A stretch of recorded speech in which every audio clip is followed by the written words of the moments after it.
প্রিয় ভাই বোনেরা, আজকে তোমাদের কাছে আবার একটি নতুন ভিডিও নিয়ে হাজির হয়েছি। তো আজকের এই ভিডিওটি তোমরা দেখতেই পাচ্ছ, 6 সেমিস্টার সাজেশন 2025 হিস্ট্রি, যাদের জেনারেল স্টুডেন্ট বা জেনারেলে তোমরা ভর্তি হয়েছো, পেপার কোড DSC2A।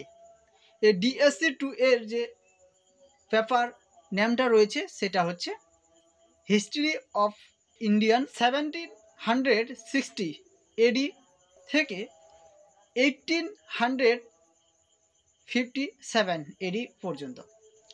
তো এই পেপার কোড বা এই পেপার নেম থেকে তোমাদের কাছে যে ফাইনাল সাজেশন প্রশ্নগুলো নিয়ে এসেছি সেগুলো তোমাদেরকে আজকে দেখাতে চলেছি। তার আগে আমি রতন তোমাদেরকে সকলকে জানাবো আমাদের আরগুরু দর্শন ইউটিউব চ্যানেলে স্বাগতম।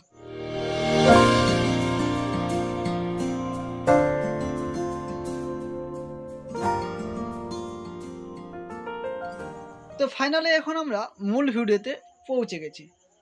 তো এখন আমরা চলে যাব প্রশ্নগুলোর দিকে।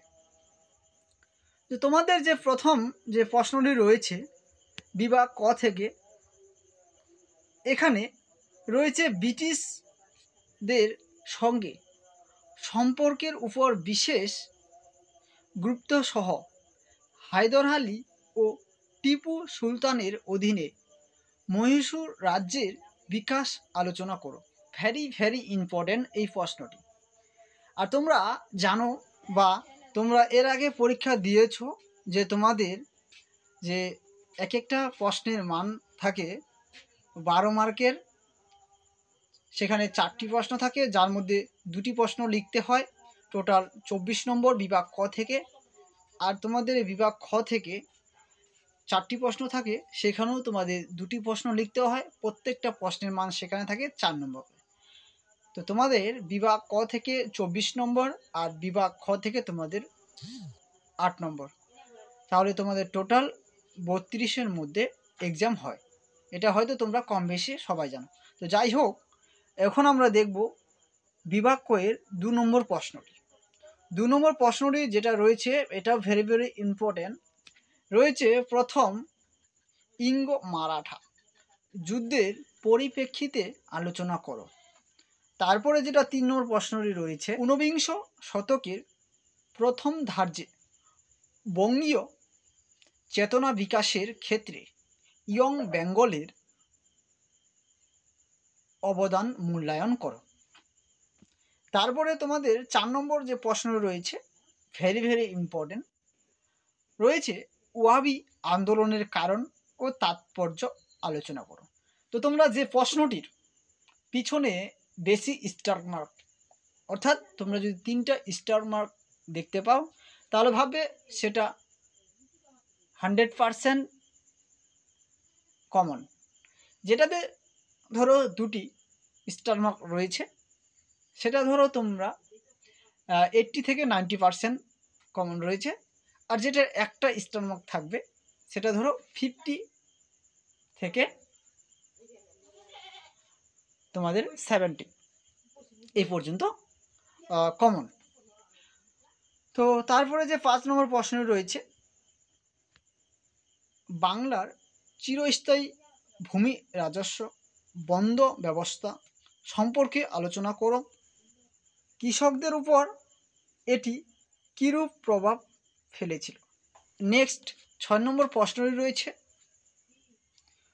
1856 খ্রিস্টাব্দে হিন্দু বিধবা বিবাহ আইন এর উপর বিদ্যাসাগরের ভূমিকা আলোচনা করো।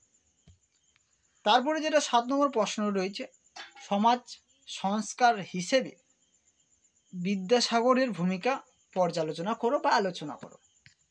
8 নম্বর প্রশ্ন রয়েছে, ফরাজি আন্দোলনের প্রকৃতি কী ছিল। 9 নম্বর প্রশ্ন রয়েছে, উপনিবেশিক ভারতের অবশিল্পায়ন সম্পর্কিত বিতর্কটি ব্যাখ্যা করো।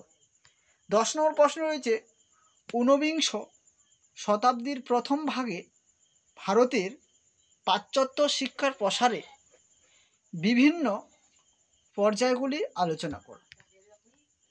এগুলো বা এই 10টি প্রশ্ন ছিল তোমাদের এবছরের জন্য বিভাগ ক থেকে বড় মার্কের অর্থাৎ 12 নম্বরের প্রশ্ন, ভেরি ভেরি ইম্পর্টেন্ট। আর এখন আমরা দেখব বিভাগ খ থেকে। তো বিভাগ খ থেকে যে প্রথম প্রশ্নটি রয়েছে সেটা হচ্ছে অমৃতসরের সন্ধি 1709-এ যেটা হয়েছিল। তো বন্ধুরা, বিভাগ ক্ষয়ের যে নিচের প্রশ্নগুলো দেখার আগে তোমাদের কাছে ছোট্ট একটা রিকোয়েস্ট করব, তোমরা যদি ভিডিওটি প্রথমবার ভিজিট করে থাকো আর তাহলে অবশ্যই চ্যানেলটি সাবস্ক্রাইব করে দিও, আমাদের আরগুরু দর্শন ইউটিউব চ্যানেলটি। আর যদি তোমাদের এই ভিডিওটি কাজে লেগে থাকে বা ভালো লেগে থাকে, অবশ্যই তোমরা কমেন্ট করে যাবে, অর্থাৎ ফিডব্যাক দিয়ে যাবে। আর বিশেষ করে তোমাদের বন্ধুদের কাছে এই ভিডিওটি বেশি বেশি করে শেয়ার করবে। তো চলো আমরা দেখি নেক্সট 2 নম্বর প্রশ্নটি রয়েছে বা টিকা প্রশ্নটি রয়েছে চুহার বিদ্রোহ। 3 নম্বর প্রশ্নটি রয়েছে দেওয়ানি।